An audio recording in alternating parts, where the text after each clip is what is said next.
BP, sugar, thyroid, obesity, hormone సమస్యలని మందులు లేకుండా నేచర్ మంత్ర ఫుడ్ తో రివర్స్ చేసుకోండి.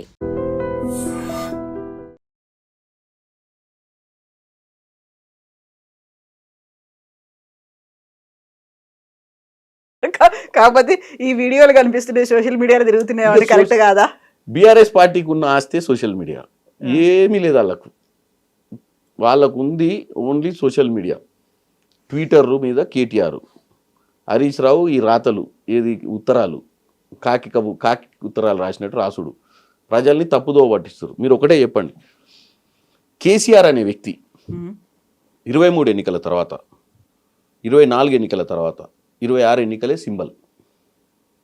మధ్యన జరిగినటువంటి జూబ్లీల్స్ ఎన్నికలు కానీ, మధ్యన కంటోన్మెంట్ కానీ, గ్రామ పంచాయతీ కానీ మనం వర్డిక్ట్ కింద తీసుకోవద్దు, మ్యాండేట్ కింద తీసుకోవద్దు. ఎందుకు తీసుకోవద్దు అంటే సింబల్ ఉండదు గ్రామ పంచాయతీలో. ఆ 2 బై ఎలక్షన్లు consistent to this one single assembly. State mandate ఏంది చెప్పండి ఇప్పుడు? ఇది ఎంత పర్సెంటేజ్ ఆఫ్ ఓట్స్ వచ్చినాయి చూడండి. మేము 23 ఎన్నికల్లో 2% మార్జిన్ తోటి గెలిచినాం, ఓన్లీ 2%. ఇప్పుడు 27% తోటి గెలిచినాం.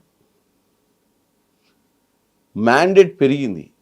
కేసీఆర్ ఏమంటుండు, ఫామ్ హౌస్లో కూర్చొని ఓ రోజు బయటకు వచ్చి ఏమన్నాడు, తెలంగాణ ప్రజలు విపరీతంగా బాధపడుతురట, ఎంత తప్పు చేసినాం బాపు కోటే కానీ అని.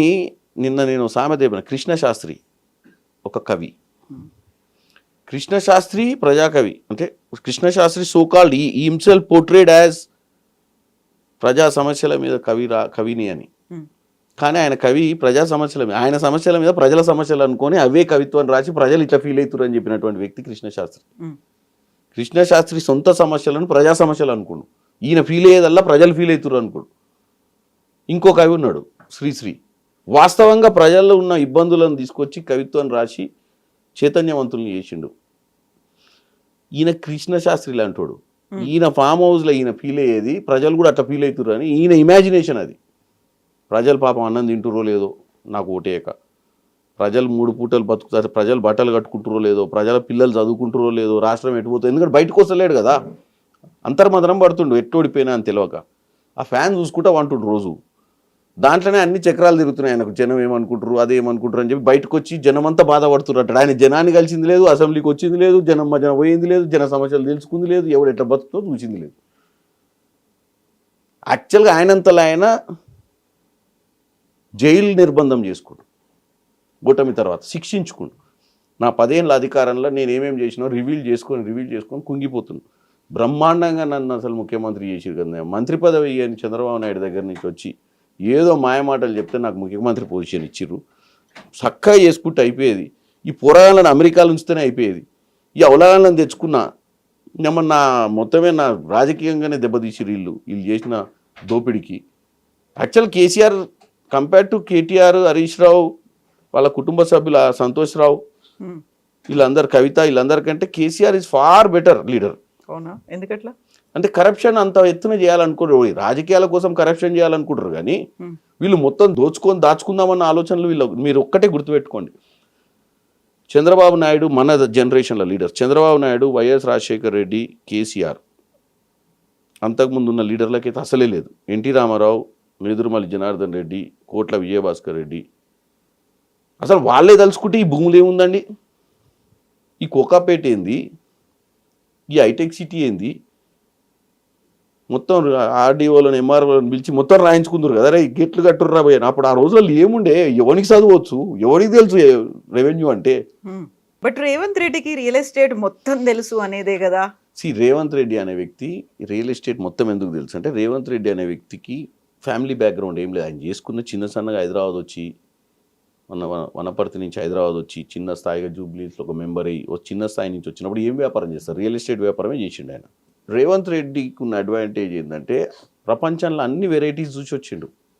దొంగలు, లంగలు అందరితో ట్రావెల్ చేసుకుంటూ వచ్చి చూసిండు 2022. కాబట్టి ఆయన గవర్నెన్స్ ఈజీ అవుతుంది. ఇప్పుడు ఈజీ గుర్తుపట్టగలుగుతుండు, ఎక్కడి నుంచి ఎవరు వస్తుండ్రు, ఏం చేయగలుగుతారు. ఎందుకు అంత ఫాస్ట్గా ఇంత largest democratic party in the world is Congress party.